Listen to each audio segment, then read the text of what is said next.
First meal, appetizer, fish, butter and bread, and salad. Ito naman po ang beef tenderloin. Main course. Ayan, nakalimutan kong kuhanan yung fruits, pero masarap siya, matamis yung prutas nila, except dun sa orange medyo maasim. Tapos binigyan din ako ng chocolates. Pagka hindi kayo binigyan, humingi kayo, masarap to eh. Ayan. So 2 hours na lang maglaland na sa Dubai. Tapos meron kami dun Dubai Connect, free hotel and meal, and car service transport sa hotel sa Dubai, back and forth ng airport. So, i-separate vlog ko yon, panoorin nyo rin. Punta tayo mamaya sa bar para makita nyo yung in-flight bar nila. Silipin naman natin ang kanina in-flight bar. Ito siya sa likod ko. So, may mga snacks sila dito. Iba-ibang snacks. Tapos fruits, mga chips, lounge area, and meron silang bar. Ayan, pwede ka mag-order dyan ng drinks, sa standby ka dito sa lounge. Order tayo na affogato kasi dahil galing nga Italy to, papuntang Dubai. So, usually pag nagkikerry sila ng something from that country. So, sa ibang flight, walang ganon. Kaya order tayo ngayon ng affogato. Last taste of Italy. Hi, can I order some affogato, please? Affogato? Yes, thank you. Ito na yung in-order nating affogato.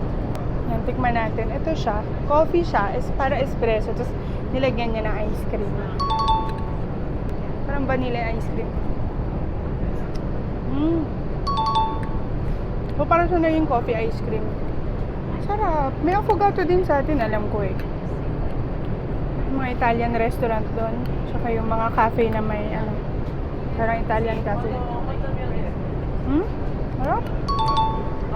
Pag Italy bound kayo or flying out of Italy, try nyo yung affogato nila. Masarap. So, see you on the next leg of flight from Dubai to Manila. Hi! Ito na ang start ng ating Dubai Connect vlog. So, nandito na kami sa Dubai Airport from Rome. Tapos, didiretso na kami sa arrivals. Kasi sa room pa lang, binigyan na kami ng hotel voucher. Tapos, binigyan na rin ng guide doon kung anong gagawin mo pagdating mo dito. Sabi doon, diretso na lang sa lalabas ka na. Tapos, diretso ka na doon sa chauffeur service, yung car transport nila papunta sa hotel. Tapos, meron na rin hotel na naka-ready para sa'yo. Kami na-assign sa amin, Le Méridien Hotel. 5-star din yung pagka business class ka, sa 5-star ka nila ilalagay. Napanood ko yung kila Mami Heidi sa Marriott sila. Kala ko doon din kami. Pero, random or ewan ko paano sila nag-a-assign. So, Le Méridien kami napunta. I-review natin yung ating Dubai Connect dito.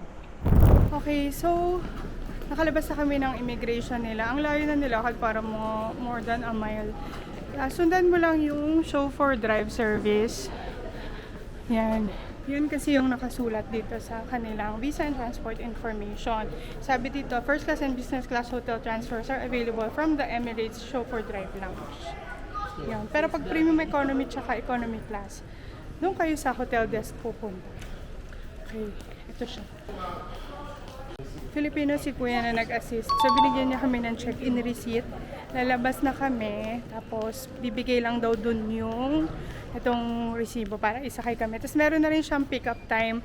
Pabalik dito, nakaset na rin siya. Nag-request kami ng mas maaga ng 1 hour para makapag-duty free kami. Pero, parang 2 hours before yata yung inanda. Kasi 3:20 ang flight namin. 5:20. So, kasi malapit lang naman daw yung mga 5 minutes away lang dito. Pero agahan namin mamaya. Tapos, ang dami nilang car. Hello po. Ang ganda ng car. Bongga. Ngayon ay dito sa BM na maliit. Ang ganda naman itong chauffeur car nila. Naka-ready na lahat ng mga service nila going to hotel. Tapos meron pa tubig. Cute oh, ang liit. Punta na kami ng Le Méridien. Gabi na. Dito na tayo. Hindi. Madaling araw na pala. Parang 12 midnight na dito. Dito na tayo sa hotel.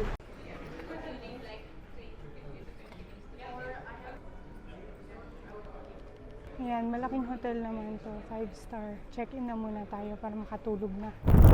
Maganda naman yung room. Modern siya. Ayan o. Ito yung door. Tapos, may closet dyan. May pa-sleeper sila. Tapos, maraming mirror. Tapos, ito yung toilet. May bath. Shower. Tapos, meron minibar dyan. Hating gabi na kasi kaya mabilisan lang to. Tapos lalagyan ng gamit. Tapos may TV ka. Yan, maganda, modern. Tapos big bed. Kasi dalawa kami. May mga ilaw. Yan. Ay, namatay. Tapos may sofa dyan. Desk. At ano bang view dito? May view ka ng, ano to, garden? Parang garden. Siguro sa umaga na lang. So, meron tong kasamang breakfast, tsaka lunch. Binigyan kami ng voucher. Nakalagay dun sa, yun sa galing sa check-in namin sa room, 1 meal lang. Pero pagdating dito, since 2 p.m. kami aalis, binigyan kami ng voucher na breakfast, 6:30 to 10, tsaka lunch na 12 to 5 p.m. Ang pick-up ng Emirates na nakaset sa amin, 3 p.m. kasi 5 o'clock ang flight. Malapit lang, mga 5 minutes away kasi airport. Kaya lang, pina-adjust ko kasi nga, ang laki ng airport, gusto pa namin mag-ikot tsaka mag-duty free. So, nagpa-pick up ako ng 2 p.m. Kaya mag-breakfast kami bukas, as magla-lunch. Yung lunch nila, marami ka restaurant na pagpipilian. Yung breakfast, buffet siya. Pero yung lunch, set menu na. So, dito kami mag-breakfast and lunch. Tapos, ang itinerary namin ay magpupunta lang kami ng Dubai Mall para mag-ikot-ikot. Kasi wala na rin kayo masyadong time. Magpapahinga kami ngayong gabi kasi ano ng oras dito, 1 a.m. na. So, ayun. See you tomorrow! Okay, good morning. Past 9 o'clock na, hanggang 10 o'clock na yata ang breakfast for 10:30. Kaya medyo nagmamadali na ako. Hindi na mag-breakfast si Habibi, si Mami kanina pa nandoon. So, tingnan natin kung ano ang breakfast spread nila.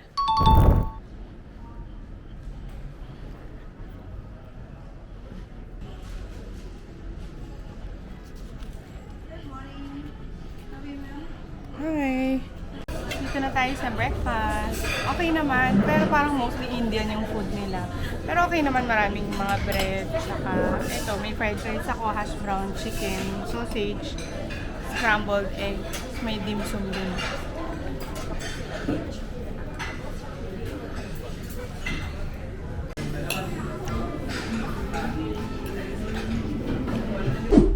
Yan, naka-check out na kami dito sa Le Méridien. Nagpadala ulit sa Emirates na sasakyan, BMW ulit. Pabalik na ng airport. Mga 5 minutes away lang naman. Kanina, nag-breakfast lang kami. Tapos, nagpunta kami saglit sa Dubai Mall. Nag-ikot-ikot. Nagpa-picture doon sa falls, tsaka sa waterfalls, tsaka doon sa Burj Khalifa. Tapos, may minute kami doon na friend ni ate. Ayan. Yung hotel namin, Le Méridien. Okay naman siya. Maganda naman yung hotel. Mostly, mga business people yung nag-check-in. Tsaka, diba, libre na siya, pati food. Kaya lang, yung lunch, hindi na kami nakapag-lunch kasi nga nagmamadali na. 2 p.m. ang pick up eh. Galing kami ng Dubai Mall, mga 1:20 na kami nakarating dito. Naligo pa and all. So, pabalik kami ng airport. Ang booking talaga nila is 2 hours before flight ang pick up sa'yo kasi 5 minutes away lang ang airport. Pero nag-request ako na pick upin kami ng 1 hour earlier pa. Kaya 3 hours before flight kasi mag-duty free pa kami. Ayun. That ends the Dubai Connect vlog. Okay naman, maganda, very comfortable. No hassle ang Emirates. Maganda siyang i-avail. Lalo pagka may mga long layover siya. Parang kapag business ay more than 8 hours. Kapag economy ay more than 10 hours na layover, makakakuha ka ng free hotel. Yun, maganda naman siya. Thumbs up again sa Emirates. Pati visa, libre na lahat. So, thank you, Emirates. Ayan, so meron dedicate. Ito yung service namin. Tapos ito po yung isa. Dalawang sasakyan yung pinadala nila. Kasi dalawang booking reservation kami. Although Sabi ako na isang sasakyan lang, ewan ko ba't dalawa pa rin. Ito yung departure area pag sa first and business class. Dito ka na nila ibababa. So, diretso na kami sa loob. Tignan natin. Diretso TSA na kasi hindi na kayo mag-check-in eh.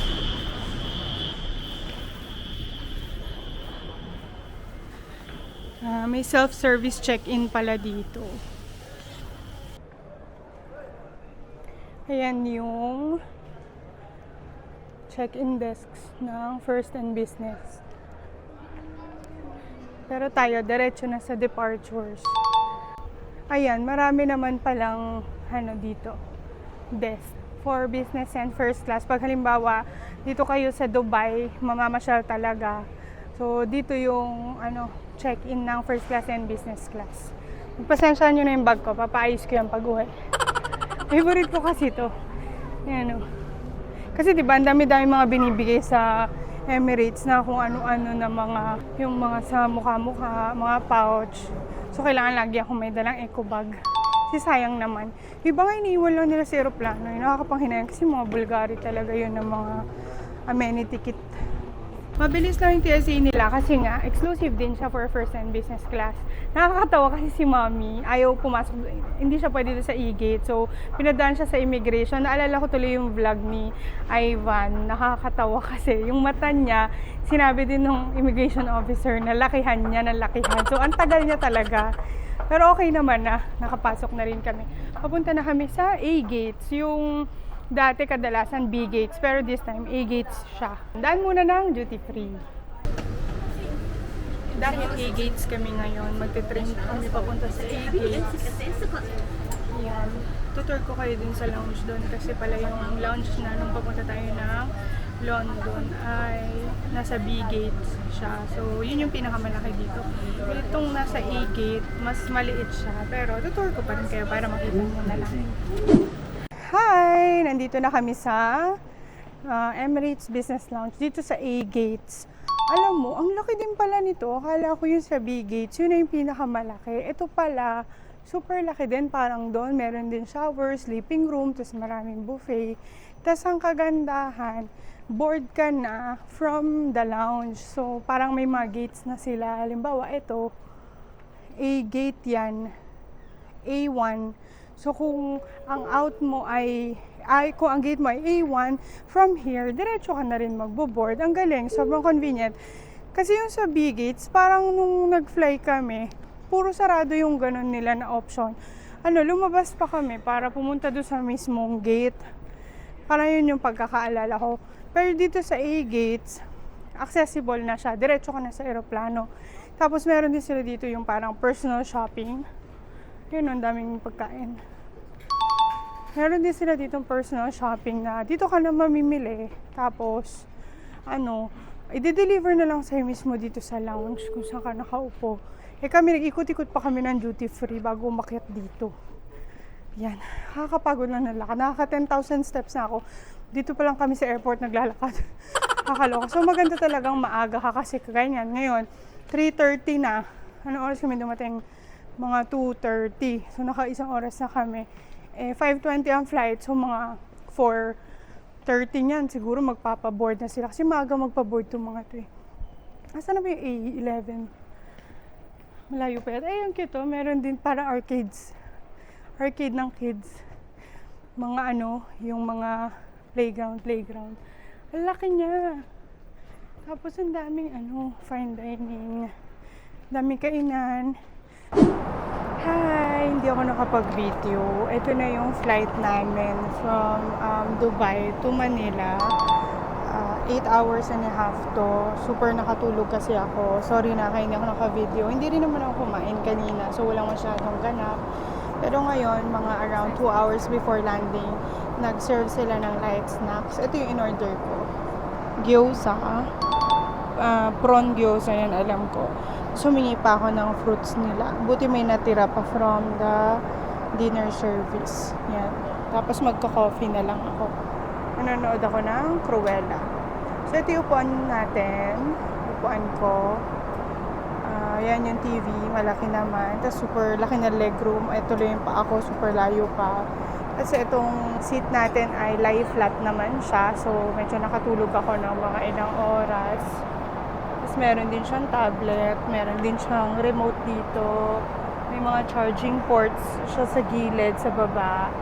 Tapos, merong lamp. Tapos, binuksan ko yung ilaw kasi madilim pa. Nagbigay din sila ng Bulgari amenity kit. Tsaka, yung pajama nagbigay sila. Yung kagaya ng vlog ko papunta na London. Tapos yung slippers tsaka mask. Eye mask.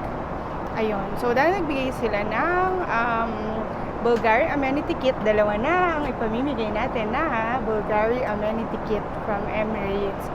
So, please like, subscribe, and comment down below to get a chance to win. Wow, to win! Papadala ko sa inyo. Pipili tayo ng dalawang subscriber na magko-comment. Papadala ko yung Bulgari na amenity kit. And paki-add nyo na rin, i-follow nyo yung Facebook page ko na Jean Biyahe Series para updated kayo pagka mag-upload ako na mga videos. So, dito ko na lang tatapusin to. Yan. Wala naman masyadong ganap sa flight na to. Welcome back to Manila.